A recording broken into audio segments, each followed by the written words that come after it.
Alors, bonjour tout le monde, bienvenue.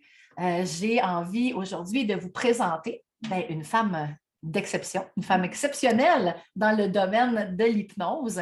Donc, ça a été une enseignante. Elle m'a enseigné, en fait, dans mes premières, pas dans mes premiers, mais dans mes balbutiements où est-ce que j'ai eu un intérêt pour le transgénérationnel en particulier. Donc, j'ai tellement adoré toute la théorie, la pratique de tout ça et c'est un axe d'approche maintenant dans notre institut. Donc, j'ai envie de vous présenter aujourd'hui cette femme qui travaille en hypnose depuis très longtemps, savoir un peu plus qui elle est, puis vraiment qu'elle puisse nous partager peut-être sa magie. Donc, je vous la présente, c'est Lucie Gaudreault. Bonjour. Je pense que toi, tu es à Sherbrooke, hein, si je ne me trompe pas. Oui, c'est bien ça, à Sherbrooke. Super. Donc, pour débuter l'entrevue, ou en tout cas quelques petites questions plutôt le fun pour pouvoir permettre aux étudiants aux futurs étudiants de te rencontrer, ben, qui es-tu, Lucie Gaudreault? Mais en fait, je suis un petit peu, les gens qui me connaissent me trouvent un petit peu, j'allais dire bizarre, mais non pas bizarre, comme avec des choix qui les ont surpris. Parce que de formation, moi, j'étais comptable agréée ou à cette heure CPA, fiscaliste, donc j'étais dans les chiffres, dans le milieu des affaires pendant des années de temps, et j'ai bifurqué pour l'hypnose. Alors, plein de mes amis ne comprennent pas trop le choix, jusqu'à temps qu'ils viennent me voir et qu'ils comprennent l'ampleur de ce qu'on peut faire avec un outil comme l'hypnose. Mhm. Donc, ça a vraiment passé comme ça. J'ai vraiment commencé dans le milieu des affaires, qui est une passion encore, mais il y a des événements qui m'ont fait bifurquer vers l'hypnose, vers la relation d'aide. Donc, c'est comme Puis ça ça que fait c'est. longtemps, dans le fond, toi, tu as commencé à avoir une passion il y a quand même plusieurs années. Tu es comme tombé dans la potion, je pense, hein, quand tu as commencé à travailler avec ça. Comment c'était les débuts pour toi? Bien, en fait, ça fait depuis l'âge quand même de 12 ans que je m'y intéresse, que je m'intéresse entre autres aux vies antérieures. Donc, c'est les vies antérieures qui ont été la porte d'entrée vers l'hypnose. Donc, c'est vraiment, ça fait très, très, très longtemps. Même quand j'étais dans le milieu des affaires, c'était quand même, j'ai suivi plein, plein de formations de toutes sortes parce que ce milieu-là m'intéressait. Et ce qui m'a fait vraiment aller vers l'hypnose en soi, ça a été parce que je n'étais pas capable d'avoir d'enfant. Donc, j'avais essayé toutes les techniques possibles. Si vous avez besoin de trucs, j'en connais plein. Et donc, j'ai essayé toutes sortes de techniques. Et c'est en cause de ça que ça m'a amené à dire, ben, peut-être qu'il y a autre chose que le milieu des affaires, le milieu de stress, le milieu de tout ça. Donc, j'ai commencé à aller suivre un petit peu plus mes passions. Puis, c'était des domaines qui m'intéressaient depuis quand même plusieurs années, ça. Donc, je suis allée vraiment suivre des formations en hypnose que pour le plaisir initialement, que pour moi, que pour me faire du bien. Entre-temps, j'ai eu mes petits miracles, donc Mhm. de beaux grands garçons maintenant. Mais c'est vraiment tout ça qui m'a amenée à m'ouvrir sur est-ce qu'il y a quelque chose d'autre qui existe que le côté très rationnel dans lequel je fonctionne et dans lequel je suis, là, je suis bien aussi. Ben oui, ben oui. Ah, c'est beau cette. Tu sais, c'est souvent ça, hein, quand on accompagne en hypnose, c'est souvent, à un moment donné, on est comme à genoux à terre, puis il y a quelque chose qui se passe, c'est un peu plus difficile, puis là, whoop, les portes ouvrent, puis l'hypnose arrive à nous, hein. Tu sais, la technique d'hypnose, il y en a de toutes sortes, hein. Il y a quand même une approche différente pour les différents types d'hypnose qui existent. On peut faire du thérapeutique, on peut faire du spirituel, on peut faire de l'évolutif, on peut faire de l'humanisme. Donc, il y a plein de formes qui existent. Puis toi, tu pratiques lesquelles en particulier?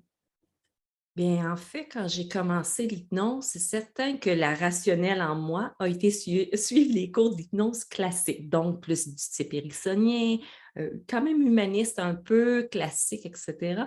Mais après ça, ça a été vraiment une passion, ce qui m'a amené à les suivre comme plein d'autres écoles de formation pour aller chercher une hypnose un peu plus holistique ou spirituelle ou évolutive. Alors, c'est maintenant, décrire ma pratique, ce serait un mélange de tout ça. C'est un mélange, OK, une je petite pense approche plus là-bas. ericksonienne, oui.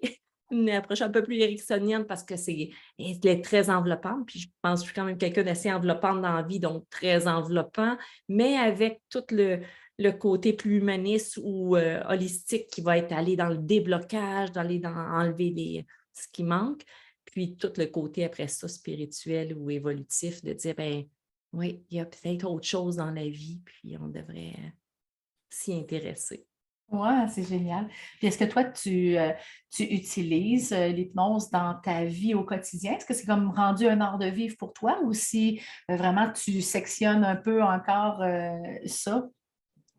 Bien, non, moi, je m'en sers au quotidien pour, surtout la nuit. Moi, je ne suis pas quelqu'un qui dort beaucoup, non pas par insomnie, je pense que c'est plus de nature, là. Je suis quelqu'un qui a besoin de 4, 5, 6 heures de sommeil maximum. Moi, mes grandes matinées, c'est quand je dors jusqu'à 6 heures, là. Ça, c'est c'est une La grande grasse matinée.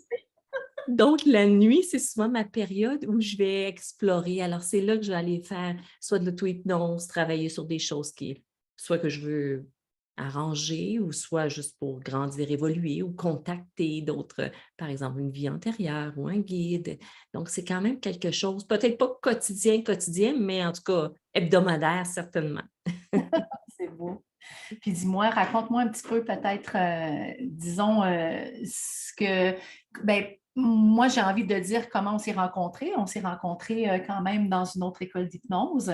Oui. On s'est rencontrés sur une école d'hypnose où est-ce que tu donnais déjà des formations en hypnose transgénérationnelle. Oui. Puis, ben, cette autre école d'hypnose-là a vu, ben, disons, ça s'est éteint, si on veut parler de cette façon-là. Puis, ben, moi, je suis comme arrivée pendant que ça s'éteignait à l'autre école d'hypnose et tout. Puis, ben là, je suis rentrée en contact avec toi, puis je t'ai demandé si tu accepterais de venir parce que pour ma part, moi, ce que je comprends, en tout cas de l'hypnose, de toute l'évolution que j'en ai fait, ce que je comprends de ça, c'est qu'il y a quand même trois grands axes d'approche où on peut aller chercher les racines. Donc, on comprend qu'à partir de notre prénaissance jusqu'à l'âge de 7 ans, c'est les grands programmes de fond. Donc, on va travailler en hypnose plutôt de coaching, d'accompagnement pour vraiment aller chercher des bugs et des problématiques dans la réécriture de ça. Mais il y a vraiment deux gros axes d'approche également qu'on va appeler le transgénérationnel et l'épigénétique qui va aller de cette lignée-là. Puis, on va aller aussi chercher tout ce qui est l'hypnose spirituelle, donc c'est-à-dire les plans parallèles, les expansions de conscience au niveau des guides, des rencontres et de tout ça. Je pense que moi aussi, j'ai fait comme toi beaucoup le tour de tout ce qui peut exister. Puis, dans nos formations, chez nous, on a vraiment mis ces trois axes d'approche-là dans le même cursus pour se rendre à la maîtrise.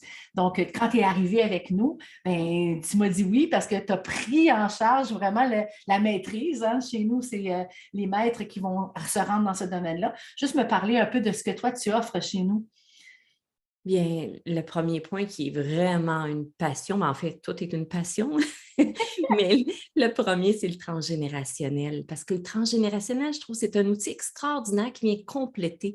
Souvent, avant de connaître le transgénérationnel, bon, je travaillais en hypnose, on va, bon, parfois à l'origine, à la source symbolique de certaines problématiques et tout, mais des fois, c'est comme si on bloquait ou je sais pas, il manquait un petit quelque chose ou que ça allait bien, mais ça revenait. Donc, les patterns et tout ça qui reviennent.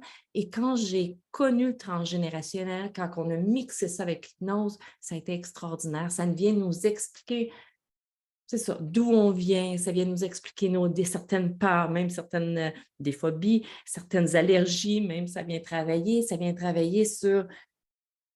sur des comportements que je fais à répétition, sur même des émotions que j'ai l'impression qu'ils ne m'appartiennent pas. Comment ça se fait? Je me sens tout le temps coupable.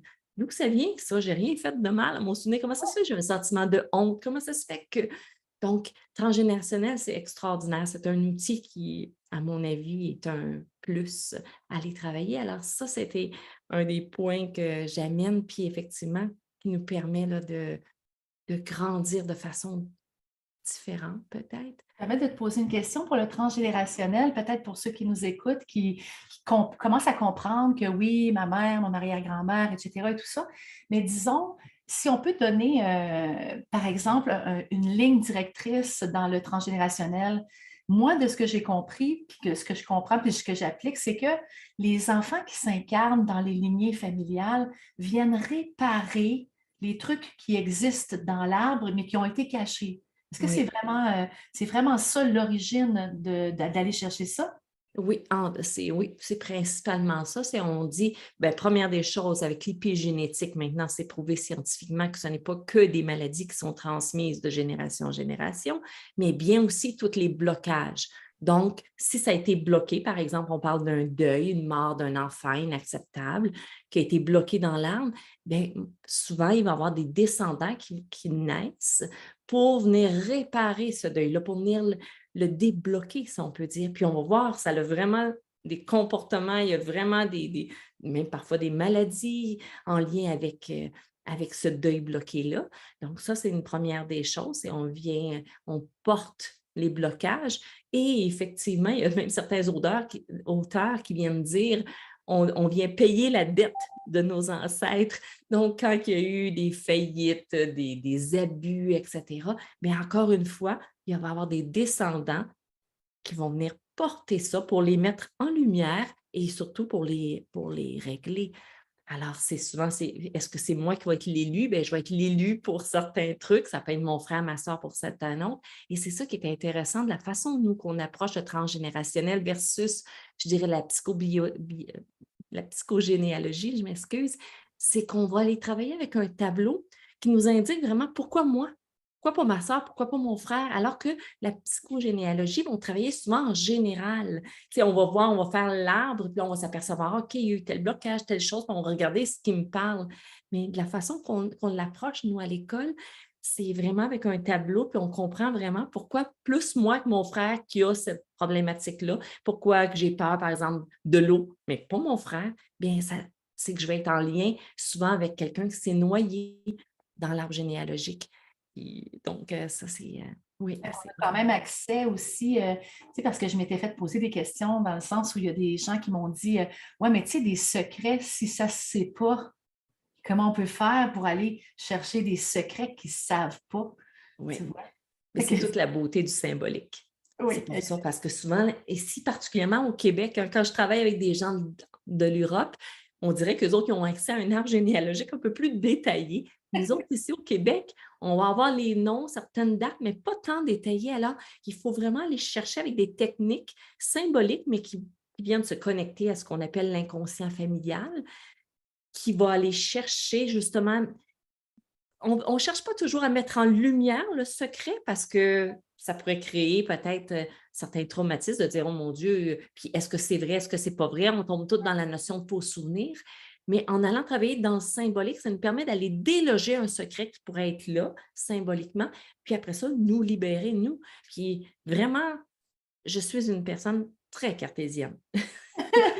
Donc, pour croire à ça, il a fallu que j'ai vraiment des preuves et encore, à chaque fois qu'il me vient des fois un petit doute, il m'arrive un client, une cliente qui me dit: «Non, Lucie, arrête de douter». C'est très, très, très parlant.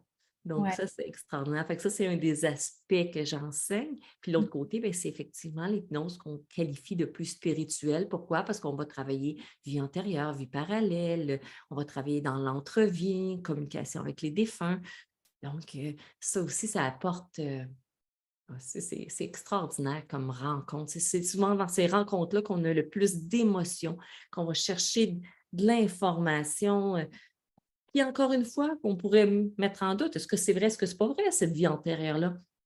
Ça n'a aucune importance parce que si l'inconscient a pris ce chemin-là pour nous amener à grandir, évoluer, pour nous faire prendre conscience de certaines choses, bien, c'est super. Alors, c'est vraiment vie antérieure ou vie parallèle ou communication avec les défunts. Ça nous apporte, ça nous permet aussi de travailler sur des blessures qu'on peut porter sans aller travailler dans la vie courante. Parce qu'on sait qu'aller travailler dans la vie courante, on n'a pas le droit avec le projet de loi 21 d'aller travailler dans une régression dans la vie courante, par exemple. Alors que quand on aborde cette problématique-là, mais via une vie antérieure, ça vient débloquer la personne et on respecte la loi. Tu sais. Exactement. Puis respecter la loi, c'est vraiment une des fondations qu'on a chez nous. Je sais que tu travailles avec l'Ordre des psychologues. Moi aussi, je suis en contact avec des associations, la NN, la RITMA, puis on a vraiment comme un code, vraiment un code d'éthique hyper prononcé et respectueux aussi de chacun de son métier. Donc, Oui. c'est ça. Puis, on enseigne également tout ce qui est en lien avec la loi 21 dans le cours de méthodologie et tout ça. Donc, oui, c'est ça. Donc, on peut se permettre d'aller chercher des axes d'approche qui vont être dits plutôt symboliques, peu importe la véracité ou pas.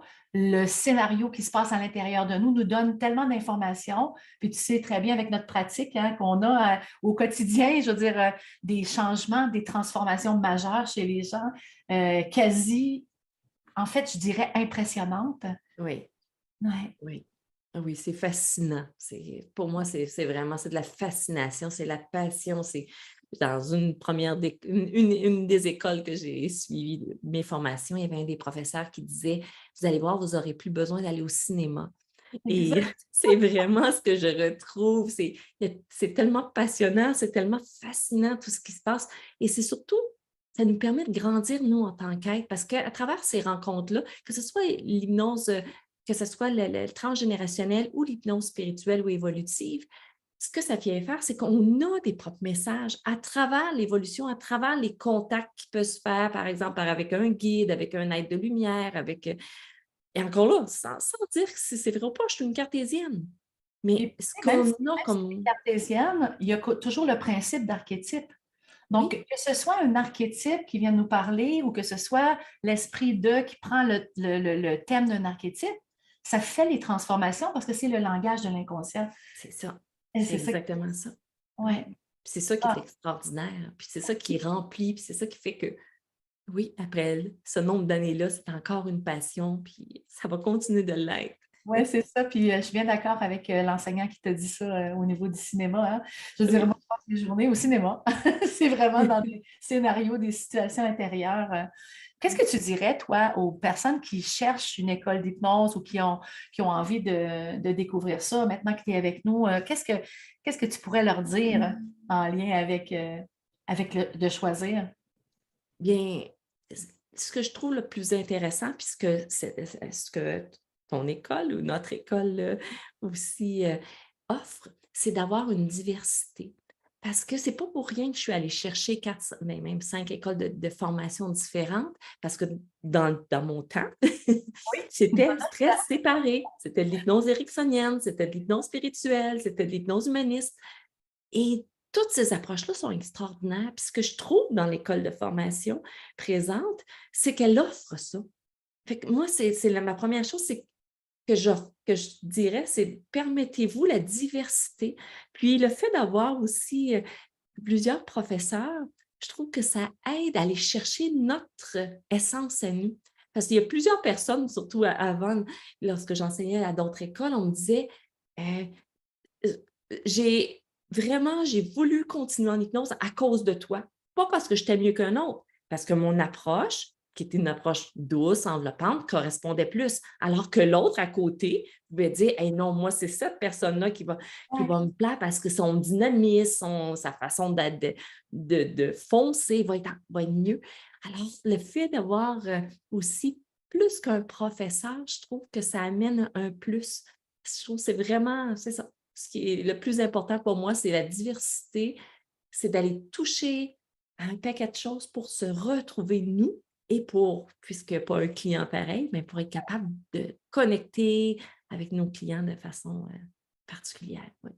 Ah, c'est beau, merci. Puis si tu avais, juste pour le mot de la fin, dans le sens où moi, je pourrais parler de ça avec toi pendant des heures. Tu sais, des fois, on se parle pendant des heures de C'est ça. ça, on est deux passionnés, hein? C'est ça. Toutes les nouveautés, les neurosciences et tout ça, on amène tout ça au moulin, l'eau au moulin. Oui. Mais si tu avais, disons, dans ta pratique, j'imagine que quelque part à l'intérieur de toi, il y a des mots forts, des mots qui sont puissants pour toi, qui te gardent, pour te permettre de garder le cap, pour te permettre de garder la conscience éveillée en lien avec tout ça. Tu dirais, c'est quoi deux, trois mots vraiment qui sont vibrants ou parlants pour toi? Je dirais deux choses principalement. La première, l'amour. Oui. Moi, ça, c'est ce qui me tient, c'est d'avoir profondément le cœur ouvert envers les personnes qui viennent me voir. Mhm. Je trouve que c'est ça qui fait que j'entends bien ce qu'on me demande, sans être parfaite encore une fois, mais c'est ce qui me fait entendre, c'est ce qui fait que le cœur s'ouvre, puis la demande d'aller aider la personne est présente. Fait que ça, moi, c'est première des choses, aimer vos personnes avec qui vous Oui. travaillez. Le deuxième, c'est comprenez ce que vous faites. Et c'est pour ça que je trouve ça intéressant que tu m'offres d'enseigner plutôt à la maîtrise, parce que compte tenu que pour moi, ça, c'est super intéressant de comprendre ce qu'on fait, bien, lorsque les personnes arrivent plus à la maîtrise, ils ont leur base, ils ont compris la base, alors on arrive à un autre niveau. Même, tu sais, Marie, des fois, il y en a qui ont un petit traumatisme dans mon premier cours parce que je vais être moins directive. Je vais être Oui. vraiment, non, va comprendre ce que tu fais derrière la technique et jamais tu vas être pris dans un problème qui ne marchera pas ou jamais tu vas être démuni face à une problématique qui se présente. Alors, pour moi, c'est comprends ce que tu fais, fais-le avec amour et il n'y en aura Et le jamais de ciel problème. t'aidera. Oui. Écoute, Lucie, merci d'avoir pris le temps de passer ce chaud doudou moment avec moi. Je me sens vraiment privilégiée que tu aies choisi d'œuvrer avec nous pour l'amour, pour la connaissance aussi, parce que je sais qu'on est des personnes qui avons une avidité de connaître et de comprendre tous ces principes-là. Et je t'aime d'amour, donc merci d'être C'est disponible. Depuis réciproque. déjà 4 ans que tu es avec nous. Donc, je t'embrasse et je te souhaite vraiment une bonne continuation dans ta pratique, mais aussi dans ton œuvre que tu fais avec nous. On a bien besoin de toi. Merci à toi. Je t'embrasse. À très bientôt. Bisous, ma belle. Oui.